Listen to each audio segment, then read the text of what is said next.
L'accès au logement et à la propriété foncière demeure un défi majeur pour de nombreux Gabonais.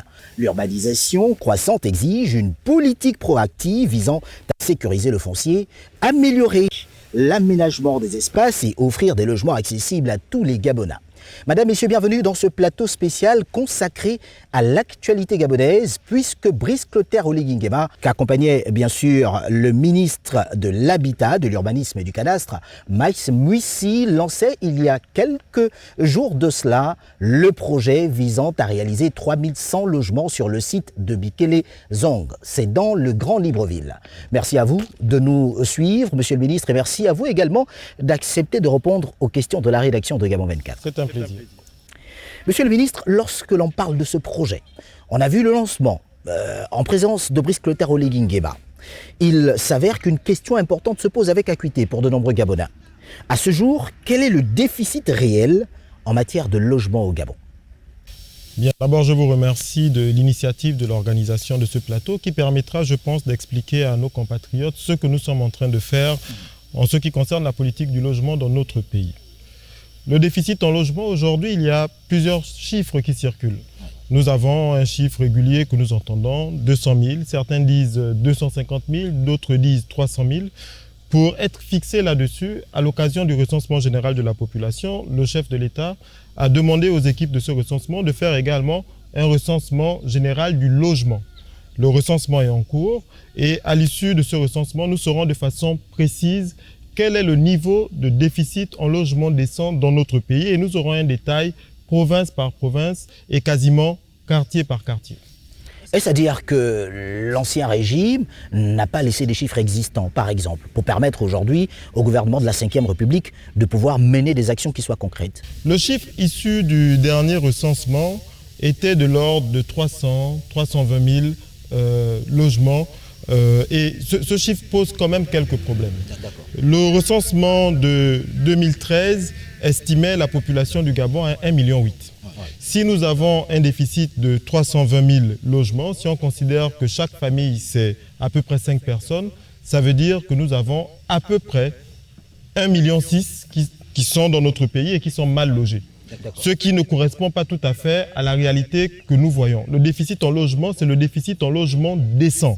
Et nous pensons que ces chiffres méritent d'être ajustés et vérifiés à l'occasion du recensement que nous sommes en train de faire.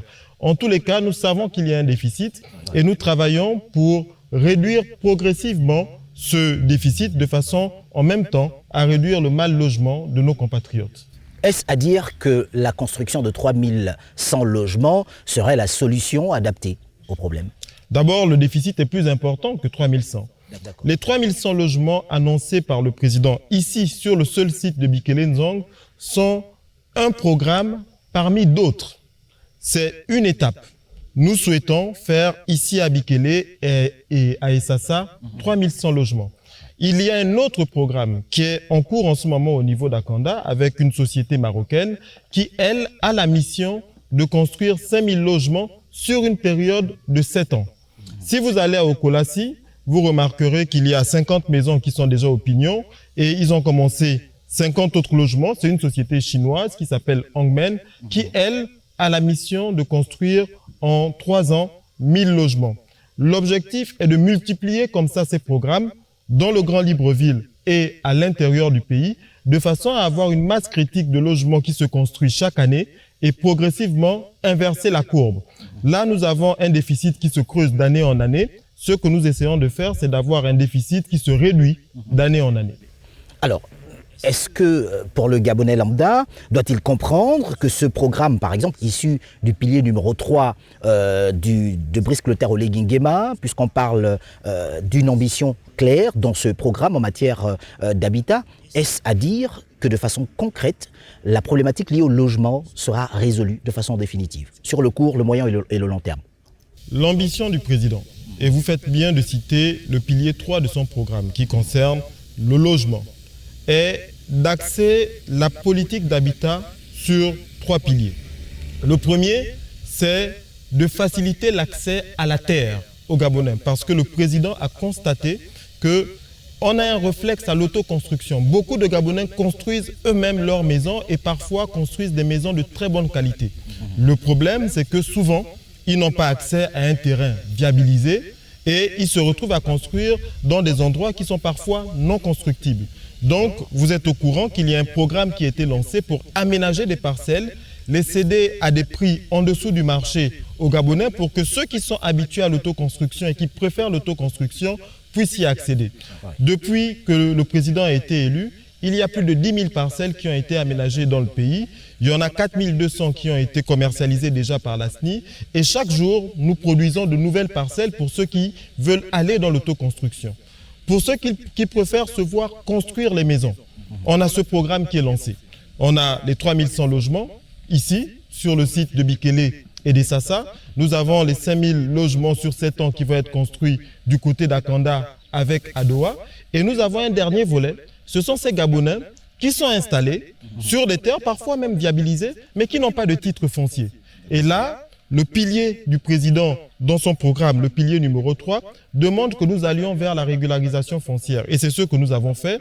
Nous avons déjà régularisé depuis les 100 derniers jours 16 811 familles, c'est-à-dire ce sont des Gabonais qui sont installés dans les quartiers du quotidien que vous connaissez, à Nzayon, à Kanda, dans les charbonnages, ailleurs dans Libreville, à qui nous disons, vous êtes là depuis des années, vous n'avez pas de titre foncier. Le président souhaite désormais que vous ayez un document qui fait que vous êtes propriétaire de la terre et la terre, vous pouvez la céder.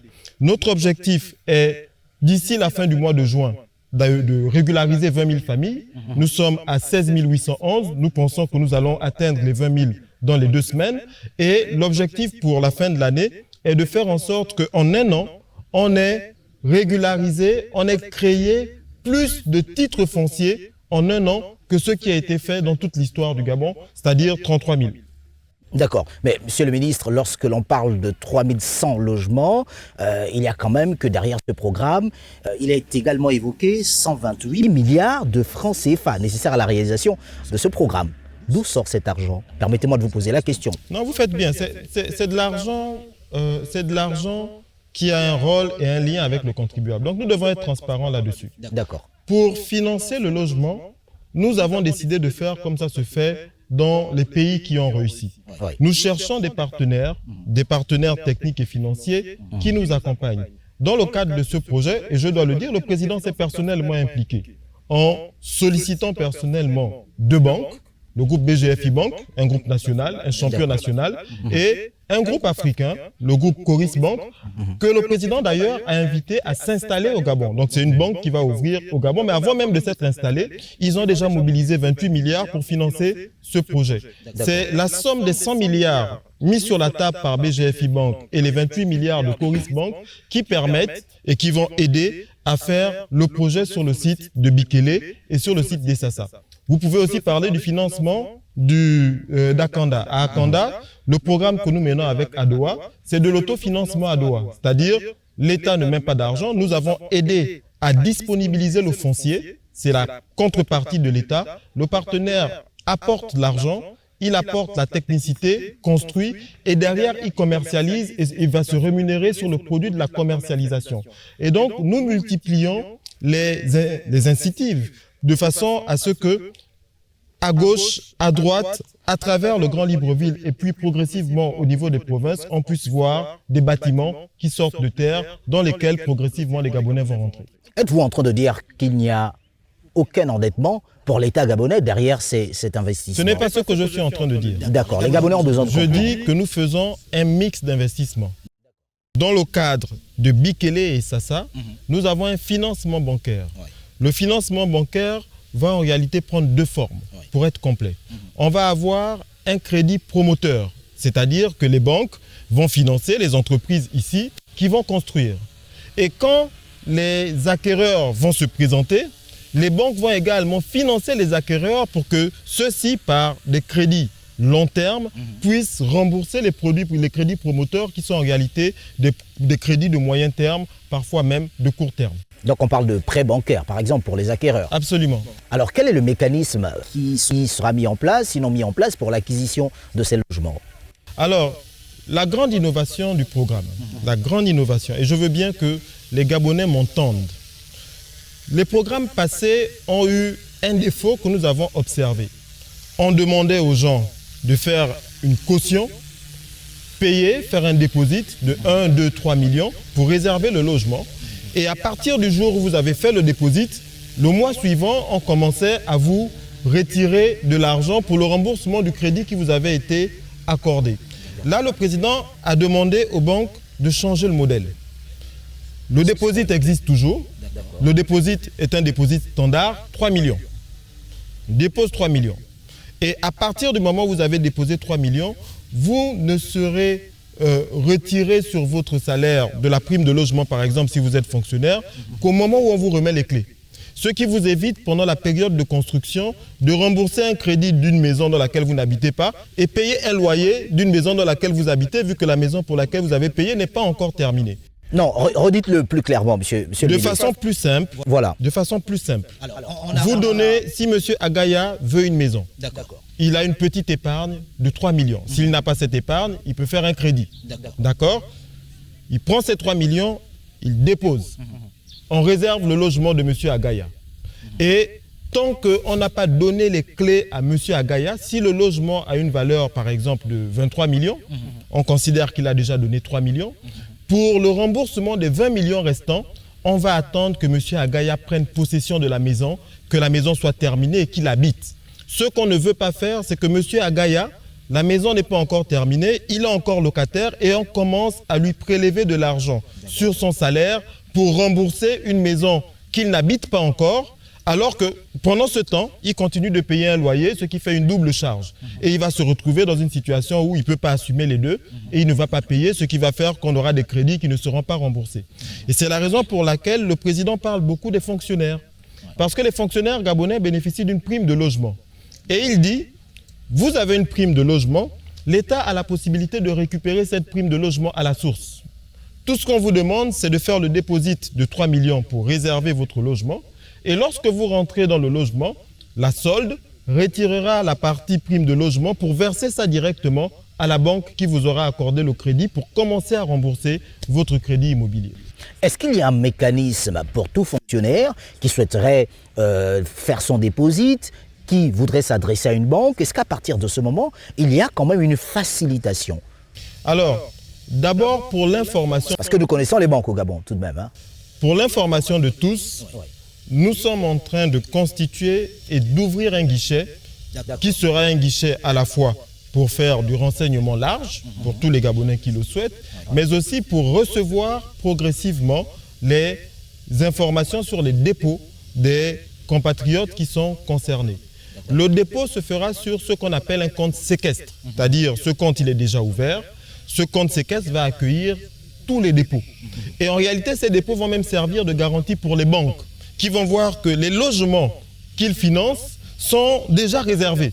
Donc, on a des gens qui sont prêts à les acheter. Ce qui va nous encourager à pouvoir en faire d'autres. Parce que ce qu'on souhaite en réalité, aujourd'hui, on a 128 milliards. Ce qu'on aimerait, c'est faire plus de 3100 logements. On se dit, nous en faisons 3100, on fait en sorte que les compatriotes qui rentrent dans ces logements remboursent leurs crédits, ça redonne des marges aux banques qui nous remettent de l'argent pour en construire et on fait ce qu'on appelle du revolving. Justement, monsieur le ministre, vous me permettrez d'insister sur la question. Il y a tout de même qu'au Gabon, il n'est pas souvent aisé de pouvoir obtenir un crédit bancaire. Ce ne sont pas tous les fonctionnaires qui ont une épargne capable de permettre de positionner 3 millions de francs CFA parce qu'on veut acquérir une maison. Est-ce que de ce point de vue, il y a quand même un mécanisme qui est mis en place pour que ces fonctionnaires aient la crédibilité qui permette que les banques leur mettent à leur disposition, par exemple, ces crédits de 3 millions? Alors d'abord, la crédibilité d'un individu est d'abord une crédibilité individuelle. La banque, lorsqu'elle prête de l'argent à quelqu'un, elle regarde son historique de crédit. Elle regarde le fonctionnement du compte. Si nous sommes face à un agent public qui a déjà 5 crédits à la consommation, la banque va voir que sa capacité d'endettement est déjà absorbée par tous ces crédits à la consommation.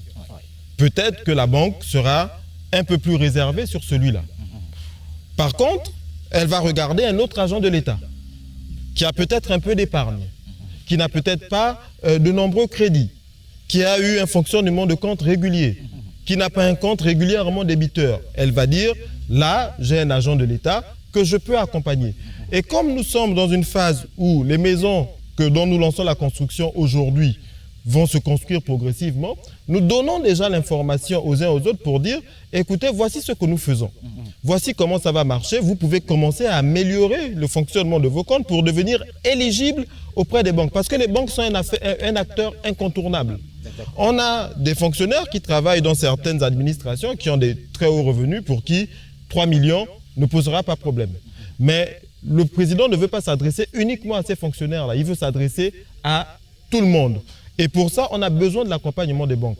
L'objectif en réalité du président, je vais vous le dire, c'est de faire en sorte qu'un fonctionnaire dont le loyer actuel est de 200 000 ou de 300 000 par mois puisse quitter sa location à 300 000 pour aller dans une maison où il aura une mensualité de crédit égale à 300 000.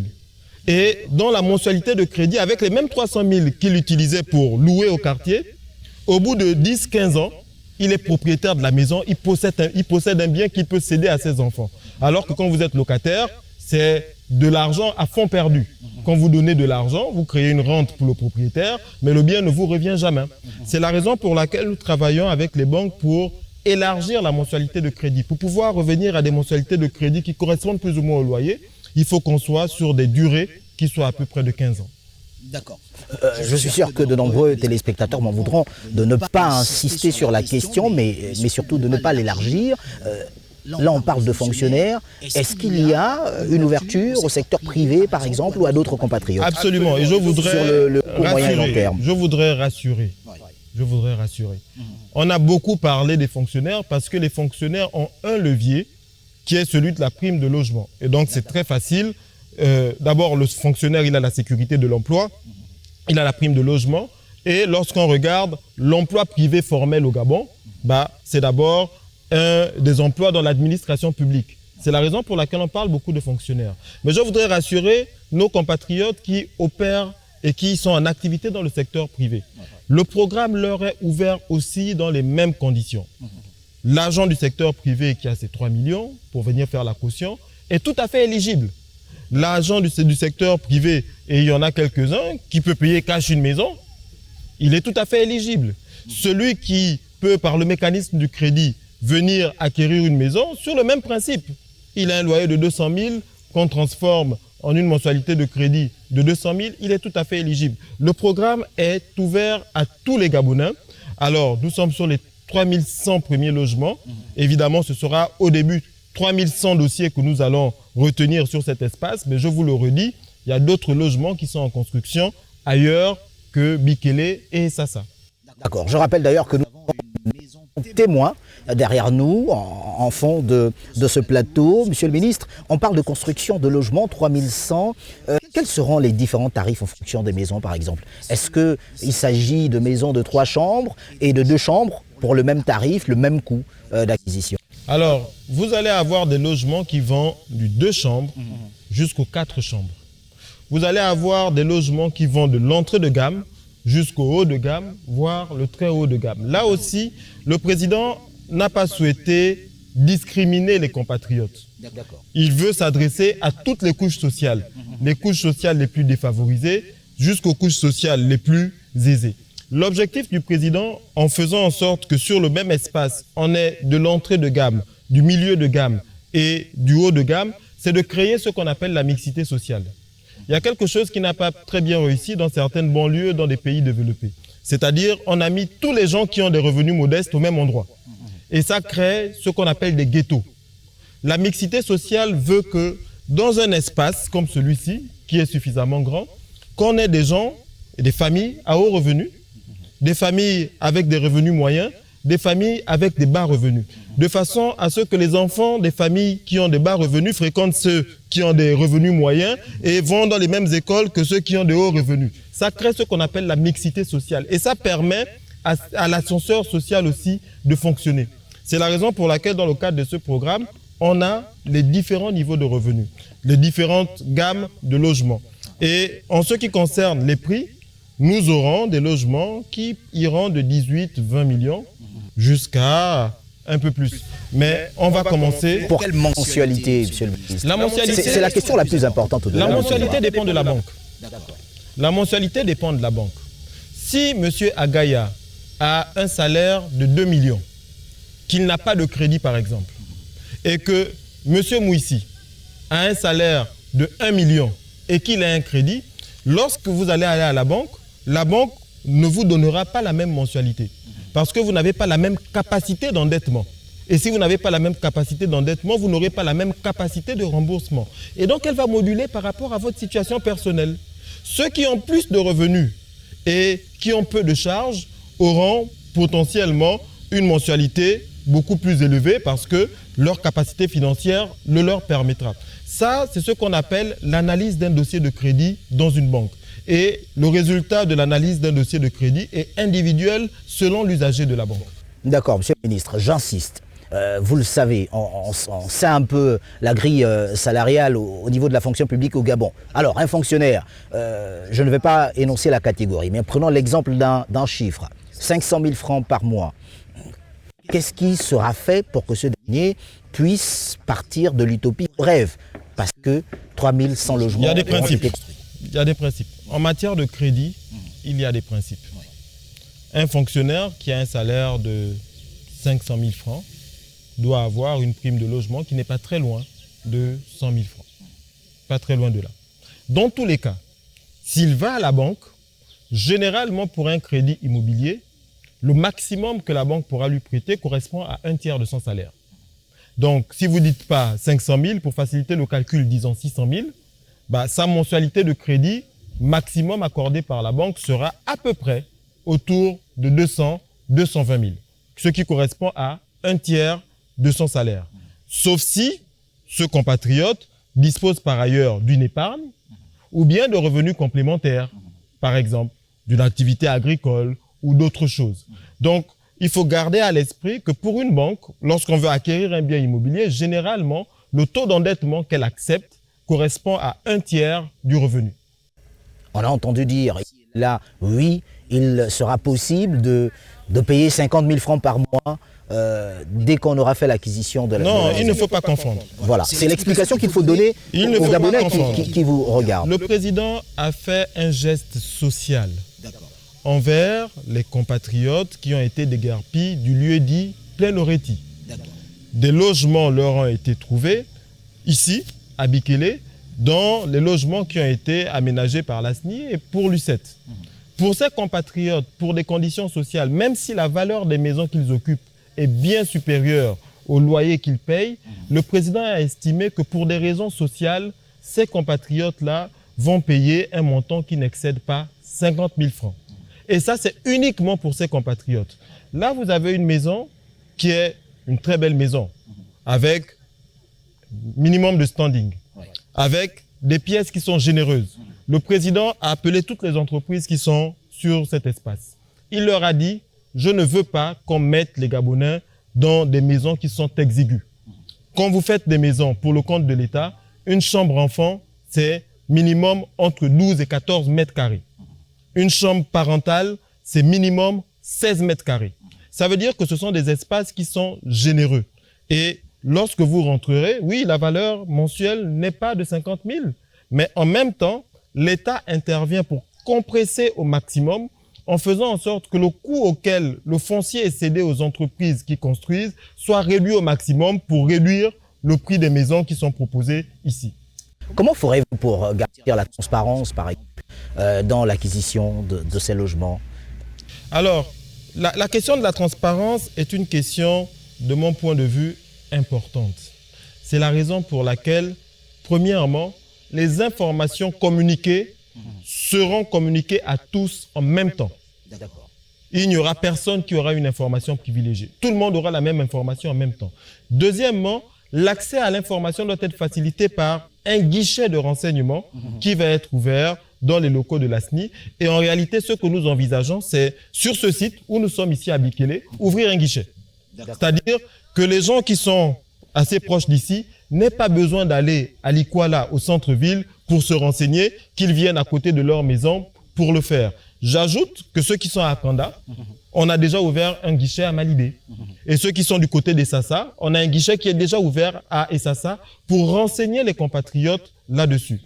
Ensuite, en matière de transparence, évidemment, il va y avoir des analyses de dossiers. Évidemment, les dossiers complets premiers qui vont arriver seront aussi les premiers servis parce que vous savez bien, on a 3100 logements, on aura peut-être plus de 3100 demandes. Et donc, à ce moment, les dossiers complets qui arriveront les premiers vont être certainement ceux qui vont être privilégiés. Alors, Monsieur le Ministre, pour insister justement sur le développement de cette zone, par exemple, la question d'adduction en eau potable, d'alimentation en électricité, 3100 logements, c'est quand même un gros investissement. On sait la pénurie à laquelle est confrontée la population gabonaise à ce jour. Qu'en sera-t-il? Alors, le site de Bikele et le site d'Essassa ont un gros avantage sur les questions d'électricité et d'eau. Toutes les conduites d'eau qui alimentent Libreville viennent de Ntoum. Et donc, elles passent pas très loin d'ici. Ce qui veut dire qu'en termes de distance pour raccorder, c'est pas là que c'est le plus difficile.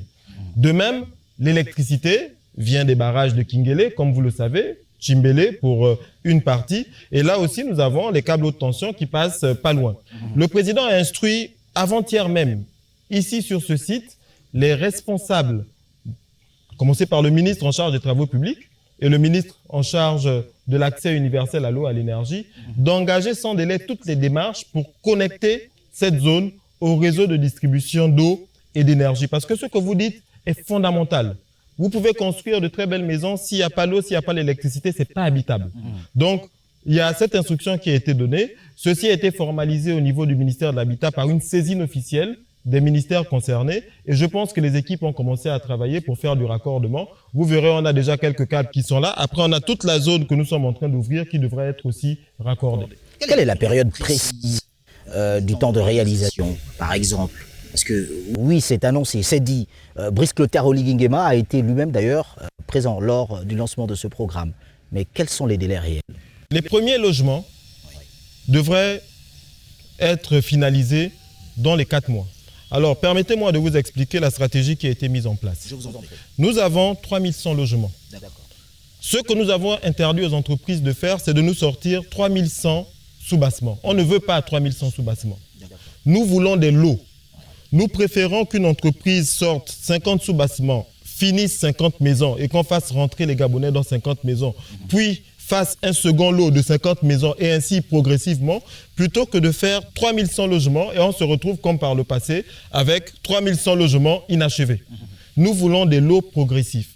Et ensuite, nous avons tenu compte de la capacité d'absorption des entreprises. C'est la raison pour laquelle nous n'avons pas donné les marchés à une seule entreprise. Rien que sur la partie Bikele, nous avons 9 entreprises. Et sur la partie Essassa, il y en aura d'autres. Et chacune a son... Combien qui sont gabonaises? Alors, mais on a fait le décompte hier, alors on a un mix. Ici, nous sommes sur un site, alors toutes les entreprises sont des entreprises de droit gabonais. Mais j'entends que lorsque vous dites entreprise gabonaise, c'est des entreprises dont le principal actionnaire ou le dirigeant est gabonais. Nous avons à peu près sur ce site 60% d'entreprises qui sont gabonaises et toutes les autres sont des entreprises de droit gabonais. Nous avons également mis des conditions.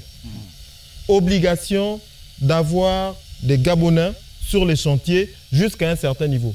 Pas 100%, parce que d'autres peuvent aussi nous apporter leur expertise. Mais majoritairement, quand on arrive dans les chantiers, on doit pouvoir trouver des citoyens gabonais pour régler aussi la question de l'emploi. C'est la raison pour laquelle ceux qui ont suivi le président ici, partout où il est passé, il demandait aux travailleurs qu'il trouvait sur le terrain, êtes-vous gabonais ou n'êtes-vous pas gabonais? Et même quand les gens disaient, monsieur le président, je suis gabonais, il disait, votre village, c'est lequel? Pour s'assurer que c'est vraiment un Gabonais. On accueille tout le monde, bien entendu, mais on aimerait que par ces chantiers, on puisse aussi avoir une action sur l'emploi. 3100 logements, si on considère que chaque logement crée 3 emplois, on est à près de 10 000 emplois. D'accord. Que retenir?